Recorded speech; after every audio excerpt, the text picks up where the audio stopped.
So welcome you again.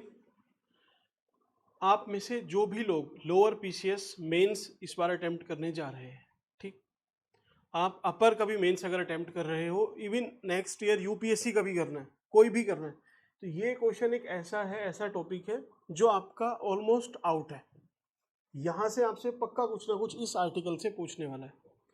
इसके साथ ही साथ आपको इसका इम्पोर्टेंस, योजना कुरुक्षेत्र कितनी इंपॉर्टेंट होती है वो भी ध्यान रखना है, और इसको पढ़ना कैसे है, यूटिलाइज कैसे करना है, वो भी मैं आपको समझाऊंगा। ठीक है, चलिए पहले एग्रीकल्चर 4.0।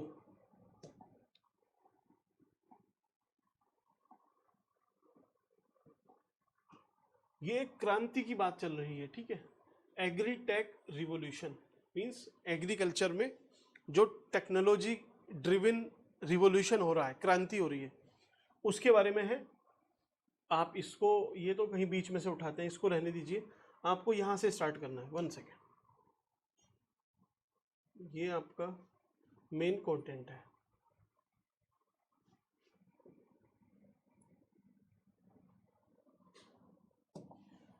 हिंदी और इंग्लिश, आपको कुछ हिंदी के भी पढ़ने चाहिए इंग्लिश वालों को, और इंग्लिश मीडियम में जो है उनको हिंदी के भी कुछ आर्टिकल पढ़ने इसमें चाहिए।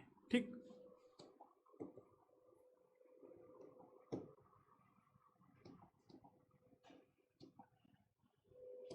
देखिए इसमें क्या बोल रहा है। The agriculture sector employees 42% of the Indian workforce and contribute around 18% of the countries GDP. ये आपका क्या कोई इंट्रोडक्शन नहीं हो सकता? इवन आपको अगर एग्रीकल्चर में इंट्रोड्यूस करना है तो आप इसी लाइन से इंट्रोड्यूस करना, आपको एकदम अपडेटेड डेटा भी है, ठीक, और सही फैक्ट भी यहाँ से मिल जाएंगे। आपको थोड़ी सी गड़बड़ लगे कि 42 18 एग्जैक्ट है नहीं है, तो अराउंड आप 40% लिखते हो, इसमें अराउंड 17%, 16 18 उतना चलता है। ठीक, ये आपका इंट्रोडक्शन हुआ। However the sector face high monsoon dependency means, देखिए पहले इसने इंटेंसिटी दिखाई कि हमारा कितनी डिपेंडेंसी है और कितनी वर्कफोर्स इस पर डिपेंड है, लेकिन यही सेक्टर जिस पे इतनी ज्यादा डिपेंडेंसी है उसको इशू क्या आते हैं? पहला आता है लो प्रोडक्टिविटी का। फॉर एग्जाम्पल आप देखो पंजाब में, पंजाब, हरियाणा, यहाँ पे ग्रीन रिवॉल्यूशन हुआ, लेकिन उसके बाद से यहाँ पे प्रोडक्टिविटी डिक्लाइन हो रही है। ठीक, तो आप एक एक लाइन को, इस कीवर्ड को विद एग्जाम्पल खुद से एक्सप्लेन करते चलो, तभी आपको समझ में आएगा। ठीक, ऐसे ही इसको पढ़ना है। High monsoon dependence means monsoon पे हम डिपेंडेंट है। अभी आप देखो, आप पंजाब में देखना चाहते हैं, अभी वीडियो कोई भी सर्च करना यूट्यूब पे, वहां पे क्या हाल मचा हुआ है, इतनी ज्यादा वहां पे फ्लड आई हुई है। इवन पाकिस्तान में भी फ्लड है, राबी, ब्यास, सतलज तीनों एकदम अपने डेंजर लेवल से ऊपर चल रही हैं, तो उसकी वजह से वहां पे फ्लड है। जो वहां की फसलें हैं वो सारी खत्म हो चुकी है। हाई मॉनसून डिपेंडेंसी, दूसरी चीज। तीसरा, स्मॉल लैंड होल्डिंग। आपको पता है हमारे देश में लगभग 86% farmer small and marginal category में आते हैं, मीन्स 2 हेक्टेयर से भी जिनके पास कम है, तो लो स्मॉल लैंड होल्डिंग है। देन पोस्ट हार्वेस्ट लॉसेस, कि जब फसल की कटाई होती है, कटने के बाद 20-25%, जो एक आंकड़ा हमें जनरली पता है कि वो वेस्ट हो जाता है, इसमें आगे कुछ आंकड़ा दिया हुआ है उसको देखेंगे। ठीक, and volatility in farm incomes, तो इस वजह से जो फार्मर की, किसान की इनकम है वो बहुत वॉलेटाइल रहती है, कभी बढ़ेगी कभी घटेगी। आपको मैंने एक चीज और बताई थी, कोव वेब साइकिल, किस किस को याद है? Cobweb cycle, cobweb cycle में ये इकोनॉमिक सर्वे में मेंशन था। उसमें होता है कि देखिए पहले साल आपका प्रोडक्शन, उत्पादन एकदम कम है, ठीक, अब कोई चीज कम है तो उसके दाम बढ़ जाते हैं, उसके दाम यहां पर रहते हैं। ठीक, अब धीरे धीरे क्या होगा, आप प्रोडक्शन बढ़ाते हो, क्योंकि फार्मर को लगता है कि यार सपोज गेहूं के दाम बहुत ज़्यादा हैं, तो सब गेहूं लगाना स्टार्ट कर देंगे, तो गेहूं का प्रोडक्शन बढ़ता है। लेकिन अब जब प्रोडक्शन बढ़ता है तो उसकी डिमांड फिर उस हिसाब से कम होने लगती है, तो प्राइस कम हो जाते हैं, प्राइस कम हो जाते हैं। और ये फिनोमिना ऐसे ऐसे ऐसे ऐसे पैरेलल चलता रहता है, ठीक। इसी को बोलते हैं कोवेब साइकिल, एक मकड़ जाल है, ठीक। Okay. Nearly 89% of farmer own less than 2 hectare. अभी मैंने 86% का आंकड़ा बताया, ये जनरली याद रहता है, लेकिन एग्जैक्ट इन्होंने दिया हुआ है कि 89% के आसपास फार्मर। अब देखिए इनके सोर्स जो होते हैं वो थोड़े बहुत वेरी करते हैं, उस वजह से 1-2% का ये अंतर आता है, ठीक। प्लस कौन से ईयर का ये डेटा लेते हैं वो भी एक बात है। तो जनरली 86% के आसपास जो फार्मर है वो स्मॉल एंड मार्जिनल है। Crop yield in India is around India are 20 to 60% lower than the global average. For instance, rice yield in India is 3.85 ton per hectare compared to 6.57 in China. अब देखिए इसको आपने कैसे use करना है, diagram इसका कैसे बनाना है। प्रोडक्टिविटी आपने यहाँ पे लिखा, इंडिया की प्रोडक्टिविटी आप लिख सकते हो, इंडिया कितनी है, 3 के अराउंड है टन पर हेक्टेयर, ठीक। चाइना की कितनी है, इससे डबल है, चाइना यहाँ पे लिख लेना, चाइना कितनी है 6 टन पर हेक्टेयर। दूसरे तरीके से आप ड्रॉ कर सकते हो, कैसे, आप चाहे तो बार डायग्राम बना सकते हो कि देखिए इंडिया है, इंडिया की कितनी है अराउंड 3 टन हेक्टेयर, और चाइना की इससे एकदम डबल है, ठीक। चाइना ऑलमोस्ट डबल है, यहाँ पे चाइना लिखा, यहाँ पे आपने प्रोडक्टिविटी लिखा, ठीक, 6 के अराउंड लिख दिया। तो आपको इस तरीके से भी आप इसको यूज कर सकते हो, एक सेम आर्टिकल को। आपको एग्रीकल्चर पे फिर ज्यादा नहीं पढ़ना, मेंस के लिए यहीं से हो जाएगा। Around 52% of the farmer, around 52% of the farming is rainfall dependent, making agriculture highly vulnerable to the climate change impact. अभी आपसे बोला है, आप देखो पंजाब में जाके बारिश कितनी हो रही है, तो उस बारिश वो किस वजह से, क्लाइमेट चेंज एक मोटा मोटा फैक्टर लोग लिखते हैं, ठीक। देन पोस्ट हार्वेस्ट लॉसेस, ये ऐसा नहीं है कि फिक्स है कि 15% है, कहीं पे 1% भी है, किसी फसल में 15% भी है। सपोज जो मेंथा ऑयल है, तो मेंथा का जो प्लांट होता है जब वो कट जाता है, कटने के बाद उसको हम धूप में थोड़ा सुखाने के लिए डालते हैं। अब जैसे हमने सुखाने के लिए रखा हुआ है वो फील्ड पे ही छोड़ देते हैं उसको, तो अगर उस टाइम पे बारिश आ जाए तो वो पूरा मेंथा खत्म हो जाएगा, उसमें से काला पड़ जाता है और उसमें से फिर तेल निकलता ही नहीं है। तो इस वजह से आपको सनलाइट भी दिखानी है, वो वनरेबल भी हुई क्रॉप, उसके बाद अगर बारिश पड़ी तो वो वैसे लॉस हो जाएगा। इवन कभी कभी क्या होता है, कहीं पे उतना अच्छा इंफ्रास्ट्रक्चर नहीं है, अब किसान ने अपनी फसल काट के फील्ड में रख दी, अब उसको अगर उसका तेल निकलवाना है और तेल पे लंबी लाइन लगी हुई है क्योंकि उसका सीजन कम होता है, अब वहाँ पे लंबी लाइन है, उतने में बारिश आ गई, बारिश आई तो फिर लॉस हो जाएगा। इसीलिए जो पोस्ट हार्वेस्ट लॉसेज हैं, पोस्ट हार्वेस्ट लॉसेस ये 1% भी है, किसी किसी क्रॉप में 15 से 20%, इवन 25% तक वेरी करते हैं, ठीक। The live stock sector which accounts for 30% of the agriculture GDP and employs millions of people also need help with issue like lack of nutritious fodder. तो जो लाइव स्टॉक है, देखिए जब एग्रीकल्चर का क्वेश्चन आए तो एग्रीकल्चर में सिर्फ फार्मिंग ही नहीं है, खेती बाड़ी तो है ही, इसके साथ लाइव स्टॉक भी है, पशुपालन भी है, मुर्गी पालन भी है, ये सब आता है। तो आप पशुपालन में देखो क्या दिक्कत है, पहली है कि उसको जो गाय भैंस हैं उनको न्यूट्रिशियस फोडर, जो चारा है उसमें न्यूट्रिशन की कमी रहती है, वो नहीं मिलता ठीक से। ऐसी inadequate infrastructure for animal health. तो आपने ना क्या करना है, लाइन पड़ी, उसका एक एग्जाम्पल सोचना है दिमाग में कि अच्छा ये क्या बोल रहा है, एनिमल हेल्थ के लिए। तो एनिमल हेल्थ के लिए जैसे फुट एंड माउथ डिसीज, जिसको पका बोलते हैं, मीन्स पक जाती है ना बीमारी है एक, फुट एंड माउथ डिसीज। तो इसका एक प्रॉपर इंफ्रास्ट्रक्चर नहीं है। इवन इसके पहले कौन सी गाय में कौन सी आई थी, एक डिसीज और थी, पॉक्स नहीं, कुछ ऐसे ही करके थी, ठीक है।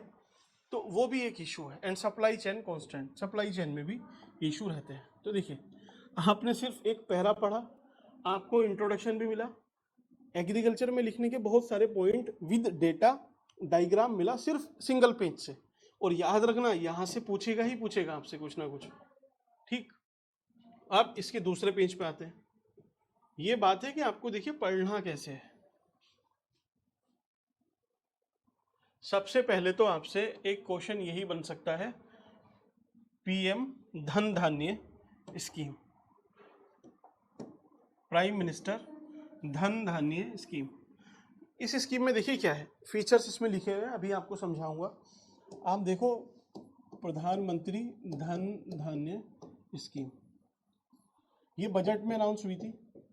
इसमें क्या करना है, आप देखो, जैसे नीति आयोग ने 115 डिस्ट्रिक्ट, 115 कहीं कहीं 112 भी है, शायद 3 इसमें निकले हैं, क्या हुआ है, 115 डिस्ट्रिक्ट सेलेक्ट किए थे जो पुअरेस्ट है, जो सोशियो इकोनॉमिक इंडिकेटर्स में सबसे बेकार कंडीशन में, उनको सेलेक्ट किया पूरे इंडिया से, किसी स्टेट से नहीं, पूरे इंडिया के अलग अलग स्टेट से सबसे।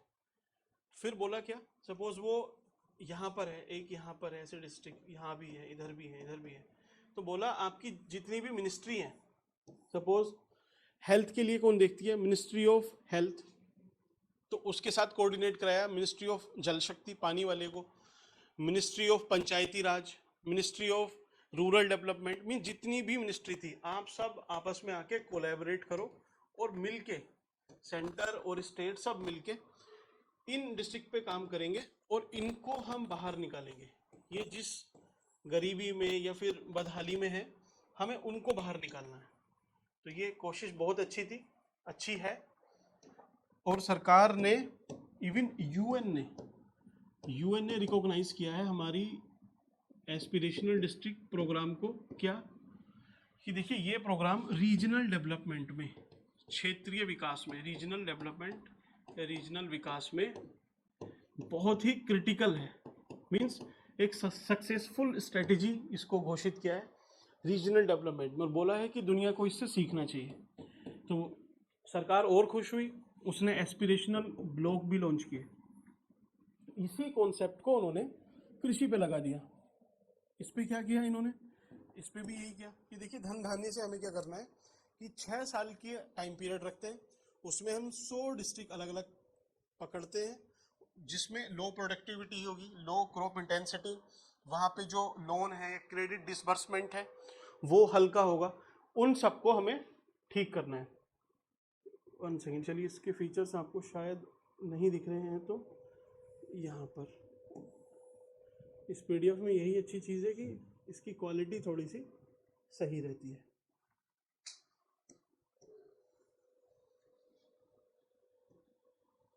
नाउ आई थिंक आपको विजिबल पूरा सही से हो रहा है, ठीक है। धन धान्य धनिया कॉन्सेप्ट समझ में आ गया, और फीचर्स भी आपको समझ में आ गए, आप आराम से लिख लोगे। नेक्स्ट पेज पे चलिए, पहले इसी के फीचर्स आपको कराता हूँ इसमें, ठीक है। बाकी के फीचर्स इसमें यहाँ पर है।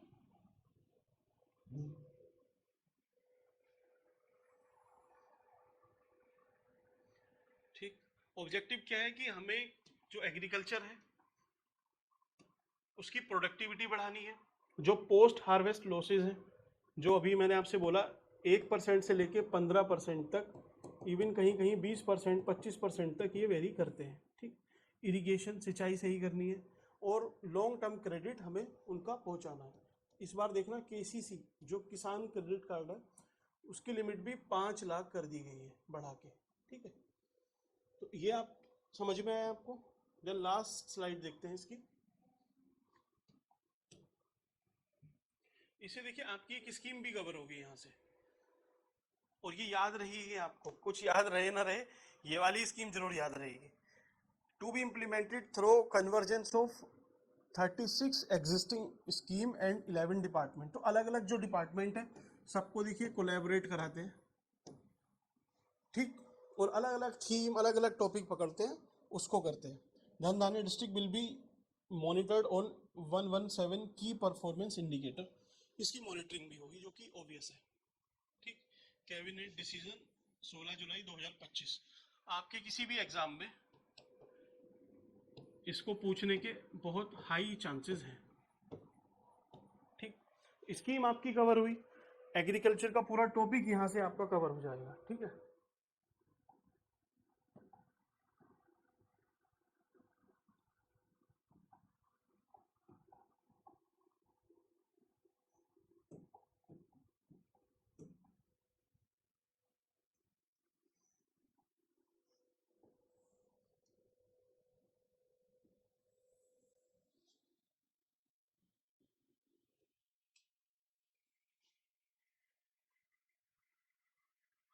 अब देखिएगा आप इसको।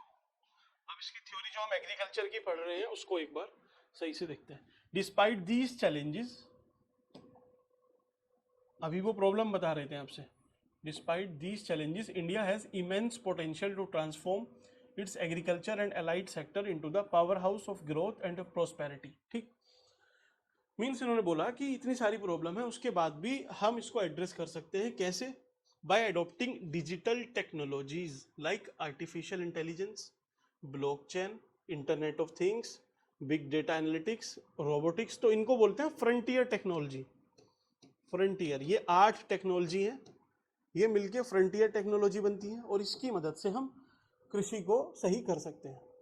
एक शब्द आपने सुना, leveraging precision agriculture reducing wastage. तो पहले देखिए, आपको मैं समझाता हूं प्रिसीजन एग्रीकल्चर होता क्या है। प्रिसीजन एग्रीकल्चर, ये एक खेत है। ठीक, ये कोई खेत है किसी किसान का। यहाँ पे सपोज उसने क्रॉप लगाई हुई है, कोई मिक्स क्रॉपिंग की हुई है। अब यहाँ पे एक मीटर लगाया हुआ है जो सोयल, उसका डेटा, आसपास का सब डेटा रिकॉर्ड करके, ऊपर सैटेलाइट लगी हुई है, ये ऑब्जर्व कर रही है ये सारी चीज। डेटा यहाँ तक पहुंच गया है, अपलोड हो चुका है।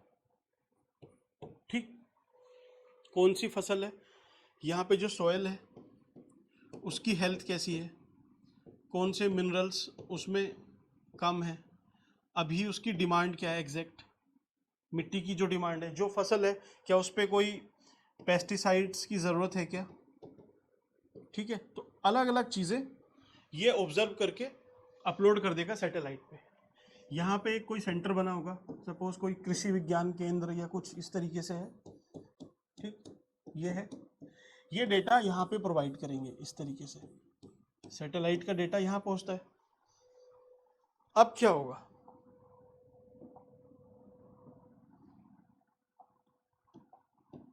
अब यहाँ से ये क्या करेंगे, एक ड्रोन उड़ाएंगे। ड्रोन ऐसे ही है ना कुछ, चलिए जैसा भी है, एक ड्रोन यहाँ से उड़ाते हैं। ठीक, इसमें पेस्टिसाइड अगर ज़रूरत है खेत को तो पेस्टिसाइड होंगे, इसमें अगर कोई सपोज मिनरल्स की ज़रूरत है, फर्टिलाइज़र डालना है तो फर्टिलाइज़र इसके पास होंगे, और ये यहाँ खेत में पहुँचकर इस चीज़ को ड्रॉप कर देगा या छिड़काव करेगा या जो भी करेगा। दूसरा, एक मैसेज जाएगा यहाँ से फार्मर को कि आपकी देखिए खेती में ये प्रॉब्लम है, आप चाहें तो आप खुद से इन चीज़ों को एड्रेस कर सकते हैं। तो इससे फ़ायदा क्या होगा, अब फायदे उसने लिखे हुए हैं। फायदा होगा रिड्यूसिंग वेस्टेज। अब कोई वेस्ट होगा, कुछ भी वेस्टेज होगा उसमें नहीं, क्योंकि जो प्रॉब्लम थी वो टारगेटेड एड्रेस हो गई है। अब ऐसा नहीं है कि एक खेत में आप 10 बोरी खाद डाल रहे हो, अगर 2 बोरी की जरूरत है तो बस 2 बोरी उसमें डालनी है, तो वेस्टेज कम हुआ। Enhancing climate resilience. अब देखिए, बारिश सपोज थोड़ा सा पहले आ गई इस बार, तो हम जैसे किसान क्या करते हैं, मार्च अप्रैल में किसी फसल को बोना स्टार्ट करते हैं, तो वो क्या करेंगे कि मिट्टी में नमी की ज़रूरत होती है, नमी पहले आ गई है तो हम थोड़ी सी अपनी क्रॉप को एडवांस कर देते हैं, पहले 1 महीने पहले उसको हम बोना स्टार्ट कर देते हैं। ठीक, तो आपकी कृषि क्या हुई, क्लाइमेट रेजिलियंट। अगला है इसमें इम्प्रूविंग मार्केट लिंकेजेस। अब आपकी फसल पूरी सही है, उसका डेटा भी ऊपर है, मार्केट को भी पता है कि अच्छा पूरे देश में अलग अलग जगह पे इतनी फसल हुई है इस चीज़ की, तो आपका मार्केट का एक लिंक बन जाएगा। और रिवोल्यूशनाइजिंग फार्म इकोनॉमीज, जो फार्मर डिपेंडेंसी है ही अभी भी हमारे यहाँ, वो उनकी भी इनकम बढ़ेगी और पूरी इकोनॉमी तैयार हो जाएगी। ठीक, हमें क्या करना है, the use of data, connected tools, contemporary digital technology to increase agriculture operation. ठीक, इन्हीं सबको बोलते हैं हम डिजिटल एग्रीकल्चर। डेफिनेशन आप यहाँ से उठा लेना, द यूज ऑफ डेटा, इसको मैं चलिए इरेज करके आपके लिए, हाइलाइटर इसमें होगा।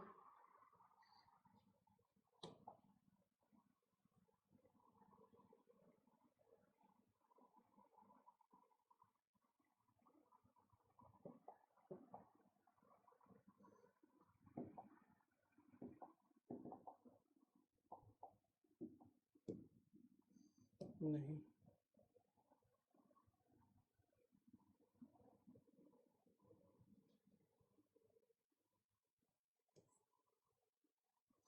चलिए इसी से करते हैं इसको, दूसरा पेन ले लेते हैं इसमें। The use of data, connected tools and contemporary digital technologies to increase agriculture operation, production, sustainability and efficiency is known as digital agriculture. तो एक डिजिटल एग्रीकल्चर का भी आपके पास आया, आपको डायग्राम ड्रॉ करना है तो प्रिसीजन एग्रीकल्चर का आप ड्रॉ कर देना, तो उस हिसाब से आप पूरा टॉपिक आपका एक ही बार में कंप्लीट हो जाएगा। आइडिया ऑफ डिजिटल एग्रीकल्चर, ये क्या है? Over the year digital agriculture in India has been evolved from the basic information in the communication tools to more advanced and integrated systems. Today the focus is on real time monitoring.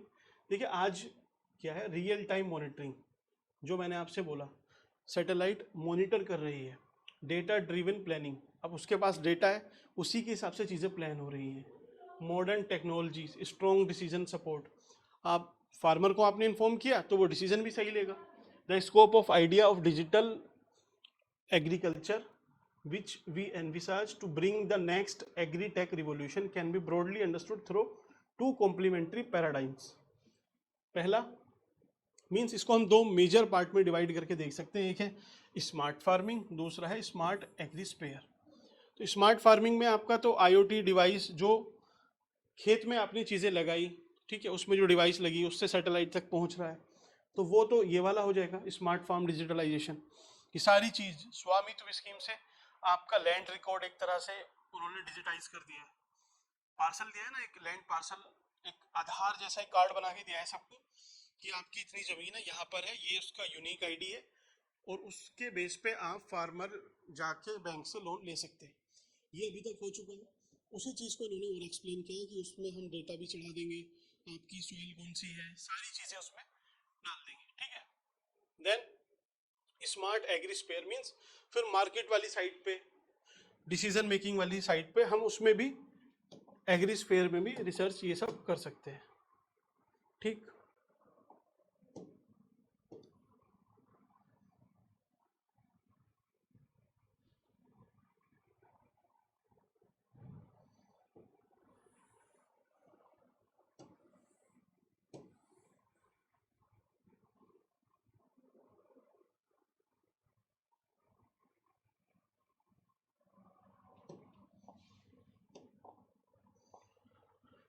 these tools help farmer adopt climate smart practice and their farm and production sustainable practices at their farm to promote sustainable agriculture. The embedding of digital technologies on farm level, for example, drone adoption in Indian agriculture remain relatively low as compared to countries like Japan, South Korea. ठीक है, means इसमें comparison अब draw किया हुआ है कि देखिए हमें फार्म में ड्रोन का यूज़ भी बढ़ाना है, क्योंकि इंडिया में अभी कम हम ड्रोन यूज़ करते हैं, जबकि जापान, साउथ कोरिया, वहाँ पे ड्रोन का यूज़ ठीक ठाक है, काफ़ी ज़्यादा है, इवन यूनाइटेड स्टेट में। Apart from this, China has developed and implemented various IoT based system, means China ने भी इंटेलिजेंस ऑफ थिंग्स यूज़ करके, IoT डिवाइस यूज़ करके काफ़ी चीज़ें रिफॉर्म की है। ठीक, in India about 30 to 35% of the crop are damage due to pest infection. जब पेस्ट अटैक होता है तो उससे 30-35% हमारी क्रॉप डैमेज हो जाती है। ठीक, further climate change is projected to significantly increase pest attack. तो ये सारी बातें इन्होंने इसमें की हुई है, आप एक बार पढ़ोगे तो आपको ये भी क्लियर हो जाएगा। मेन मोटो है आपको समझाना कि आपको पढ़ना कैसे, एक बार आपने इसको सही से पढ़ा, जल्दबाजी में मत पढ़ना, थोड़ा टाइम देके 15-20 मिनट देके या उससे ज़्यादा, आपका एक टॉपिक बहुत अच्छे से तैयार हो जाएगा।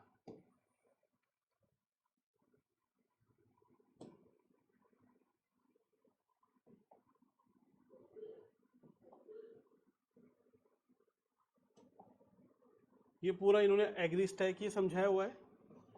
यहाँ पर देखो, ड्रोन की अगर यूसेज आपसे पूछ लेता है तो ये एक अच्छा डायग्राम है।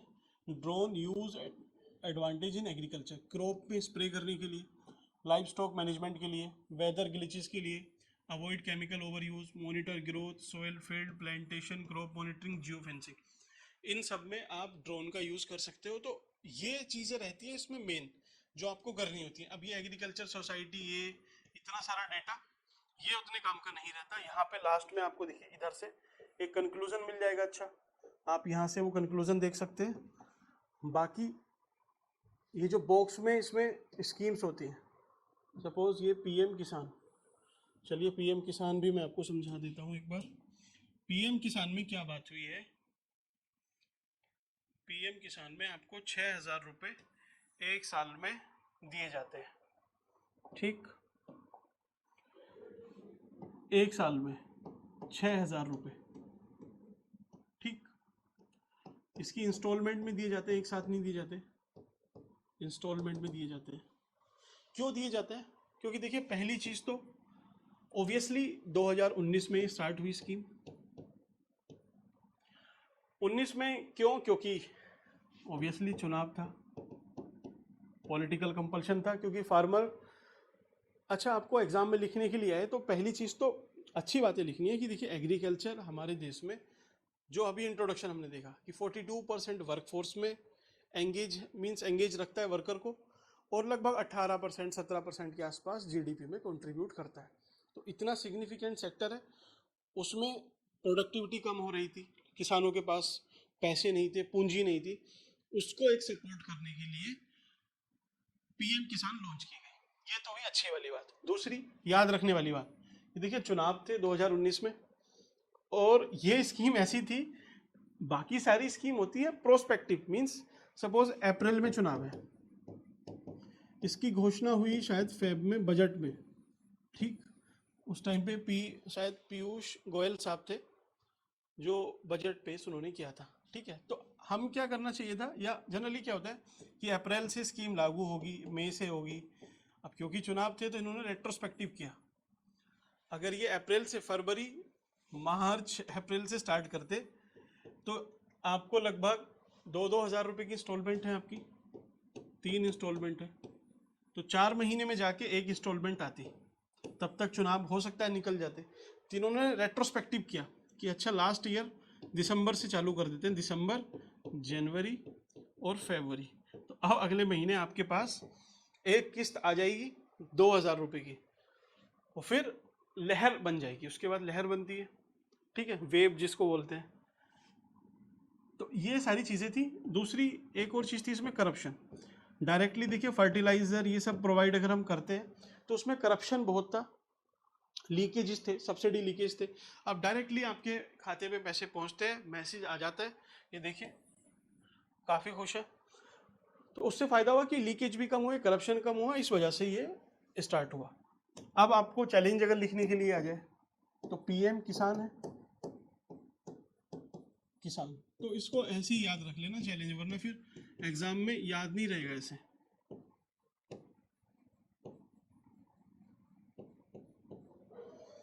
किसान, ऐसे देखिए सम, सम कितना है 6,000 रुपये। 6,000 मतलब 12 महीने में दिए जाएंगे, 12 पंजे 60, 500 रुपये महीना। तो 500 रुपये महीना जो सम है वो ऑलरेडी बहुत कम है, इसमें इनपुट कॉस्ट कुछ भी कवर नहीं होगी। ठीक, किसान, अब इसमें किसान तो आपने इंक्लूड कर दिए, लेकिन वो किसान जो टेनेट्स हैं, जो बटाईदार जिसको बोलते हैं, ठीक, काश्तकार जिसको बोलते हैं, टेनेट्स बोलते हैं, जिसके पास जमीन नहीं है, लैंडलेस, भूमिहीन फार्मर, तो इनके पास तो जमीन नहीं है, तो जमीन के कागज नहीं है, कागज नहीं है तो पैसे नहीं मिलेंगे। तो जो मोस्ट वनरेबल थे उनके पास तो कुछ नहीं पहुंच रहा है, और जो जिनके पास पहुंच रहा है वो भी बहुत कम है। अगला इशू है आई से, इंक्लूजन एंड एक्सक्लूजन एरर्स। अब देखिए इसमें इंक्लूड तो इन्होंने सारे किसानों को किया है, पहले कुछ कम लोग थे फिर सबको बढ़ा के कर दिया, लेकिन एक्सक्लूड काफ़ी इसमें हो गए, और जो बहुत रिच भी हैं वो भी इसमें इंक्लूड हैं, जो कि एक गलत चीज़ है। आप जो सुपर रिच है फार्मर, उनको हटा के और इस सम को चाहे आप 100 रुपये बढ़ा दीजिए, गरीब को दीजिए ना, 600-700 रुपये कर दीजिए, ये भी एक बात निकल के आती है। अब ए से आप क्या लिख सकते हो और एन से, ठीक है, वैसे 2-3 ही लिख लो, बस 3 पॉइंट। आपसे इसका क्रिटिसिज्म तो नहीं पूछेगा, कुछ चैलेंजेस पूछ सकता है, ये चैलेंज लिख देना, ठीक है, ज़्यादा बड़ा क्वेश्चन इसमें पूछेगा भी नहीं। पीएम किसान हुआ, आपको पहले केवाईसी करानी है, आधार से लिंक कराना है, बैंक वेरिफिकेशन कराना है, और पेंडिंग लैंड रिकॉर्ड्स है तो उसको रिजोल्व करना है, बेनिफिशियरी का स्टेटस चेक करना है, मोबाइल नंबर ओटीपी डाल के 6,000 रुपये प्राप्त करने हैं, ठीक है। तो चलिए, ये एक बोल लीजिए असॉर्ट ऑफ तरीका मैंने आपसे बताया कि आप ऐसे पढ़ सकते हैं। वैसे सबकी अपनी अपनी एक अंडरस्टैंडिंग होती है, पढ़ना कैसे है वो तो इस टाइम पे आपको कोई नहीं समझा सकता, फिर भी एक आपको कहीं हेल्प करे तो आप बताना। इसी तरह से हम जो योजना कुरुक्षेत्र है उसके होलिस्टिकली, इसमें अभी भी कुछ मैंने पॉइंट्स छोड़े हैं जानबूझ के, फिर उसको पूरा होलिस्टिक एक समझा दिया करेंगे। जैसे वीमेन पे कोई योजना आई तो उसके 2-3 आर्टिकल लिए जो मोस्ट इंपॉर्टेंट है, अच्छे हैं, उसमें स्कीम्स भी कवर होंगी, और पूरा आपको एक्सप्लेन उसी से कर देंगे, पूरा वीमेन का टॉपिक उस सिंगल 2-3 आर्टिकल से या फिर योजना कुरुक्षेत्र के किसी एक एडिशन से हो जाएगा। चलिए मिलते हैं आपसे नेक्स्ट वीडियो में, थैंक यू।